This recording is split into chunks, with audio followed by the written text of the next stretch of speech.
තෙරුවන් සරණයි. කඩවර සෝන් කාලී දේවාලයේ අප්‍රේල් මාසයේ 21 වන දින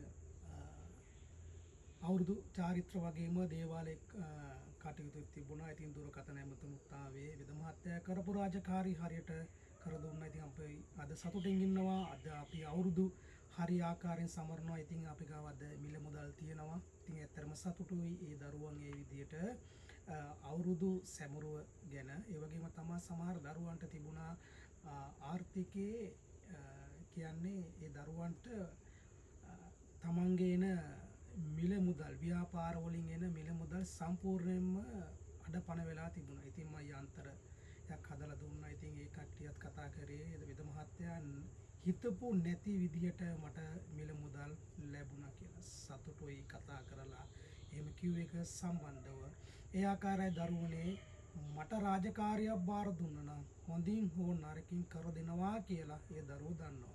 ඒ වගේම තමයි රටින දරුවෝ කතා කරේ වසීගුරුකම් සම්බන්ධව ඒ දරුවන්ටත් ඒ කාරණා ඉෂ්ට වුණා. දැන් ප්‍රේම සම්බන්ධතාවය හරි කියලා කතා කරා සතුටුයි. ඒ ආකාරයෙන් නැවතත් මං කියන දරුවනේ මාහට යම් රාජකාරියක් බාර දුන්නොත් හොඳින් නම් හොඳින් නරකින් නම් නරකින් කර දෙනවාමයි. ඒකයි කඩවර සෝන් කාලී දේවාලයේ වෙනස. තෙරුවන් සරණයි.